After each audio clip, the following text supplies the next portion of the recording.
नमस्कार दोस्तों, teaching with D के क्लासेस में आपका स्वागत है। तो दोस्तों, आज हम कुछ और यौगिकों के अणुभार ज्ञात करेंगे। यौगिक का अणुभार ज्ञात करने के लिए सूत्र होता है तत्वों की संख्या इंटू तत्व का परमाणु भार।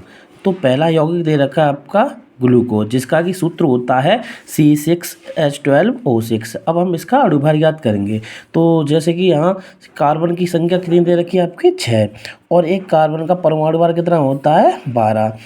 अगला तत्व दे रखा हाइड्रोजन, जहाँ पे कितने हाइड्रोजन है आपके 12। तो देखिए +12 इंटू एक हाइड्रोजन का परमाणु भार 1 होता है। अब आगे बढ़ते हैं। ऑक्सीजन यहाँ पे कितनी दे रखी है आपकी 6। तो देखिए +6 इंटू एक ऑक्सीजन का परमाणु भार होता है 16।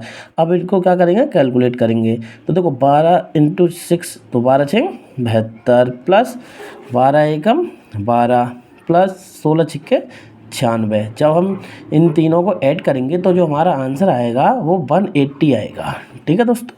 अब इस तरह से हम आगे सुक्रोज का अणुभार ज्ञात करेंगे। सुक्रोज का जो सूत्र होता है C12H22O11।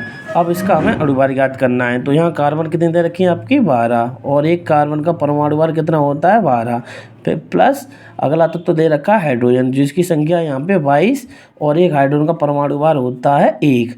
अगला तत्व दे रखा है ऑक्सीजन, जिसकी संख्या दे रखी है 11। तो देखो 11 इंटू एक ऑक्सीजन का परमाणु भार होता है 16। अब इसको कैलकुलेट करेंगे। तो 12 का इंटू 12 में करेंगे तो हमारा जो आंसर आएगा 144, प्लस 22 का इंटू 1 में करेंगे तो 22 एकम 22, इंटू 16 का इंटू 11 में करेंगे तो हमारा आएगा मल्टीप्लाई होके 176। अब हम इसको ऐड करेंगे। जब ऐड करेंगे तो इन तीनों को ऐड करने पर आएगा 342, जो सुक्रोज का अणुभार होता है। ठीक है दोस्तों। अब इसी तरह से हम आगे बढ़ते हैं। अब अगला यौगिक दे रखा है यूरिया, जिसका अणुभार होता है, अणुभार ज्ञात करना है। इसका सूत्र होता है NH2CO NH2। अब इसका अणुभार ज्ञात करेंगे तो यहाँ पे एक N तो ये रही, एक N ये रही, टोटल N यहाँ पे 2 दे रखी हैं। ठीक है दोस्तों। तो 2N और एक N का परमाणु भार होता है 14। तो 2 इंटू 14, प्लस 2 हाइड्रोजन ये रही और 2 हाइड्रोजन ये रही। तो 2 और हाइड्रोजन और 2 कितने होंगे 4। तो 4 इंटू एक हाइड्रोजन का परमाणु भार 1 होता है।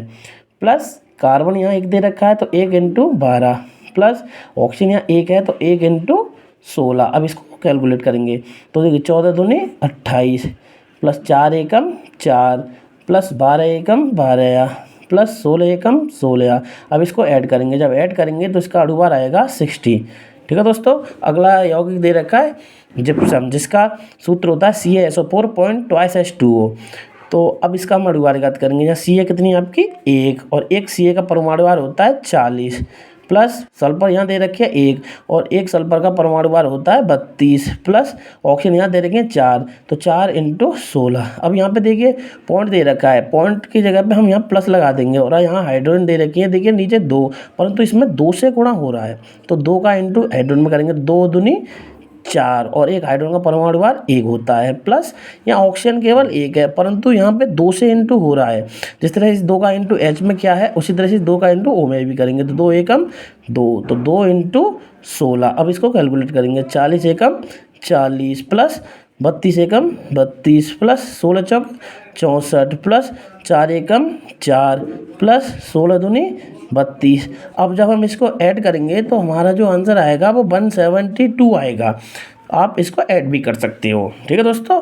अब आगे बढ़ते हैं। आगे हम अगला यौगिक है हमारा धावन सोडा, जिसका कि अणुभार हमको ज्ञात करना है। इसका सूत्र होता है Na2CO3.10H2O। अब इसका हम अणुभार ज्ञात करेंगे। यहाँ Na कितनी दे रखी है 2 इंटू Na का परमाणु भार होता है 23, प्लस एक कार्बन दे रखी है तो 1 इंटू कार्बन का परमाणु भार होता है 12, प्लस ऑक्सीजन यहाँ दे रखे हैं 3 इंटू एक ऑक्सीजन का परमाणु भार होता है 16। पॉइंट दे रखा है, हम कुछ नहीं प्लस लगाएंगे।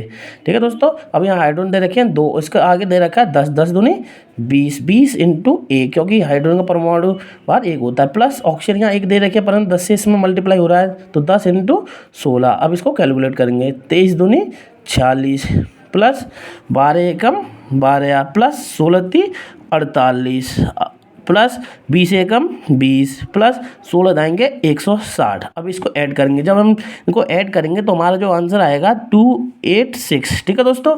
अब अगला यौगिक दे रखा है सोडियम क्लोराइड, जिसका सूत्र है NaCl। अब इसका हमें अणु भार ज्ञात करना है, तो अणु भार ज्ञात करेंगे। यहाँ Na कितनी है 1 और 1 × 23, क्योंकि सोडियम का परमाणु भार 23 होता है। अगला तत्व दे रखा है क्लोरीन, जिसकी संख्या यहाँ पे 1 है और 1 क्लोरीन का परमाणु भार जो होता है वो होता है 35.5। ठीक है दोस्तों। अब इसको कैलकुलेट करेंगे, 23 का इंटू 1 में करेंगे 23 एकम 23 प्लस 35.5 का इंटू 1 में करेंगे तो 35.5, और जब हम इसको ऐड करेंगे तो ऐड करने पर आएगा हमारा 58.5।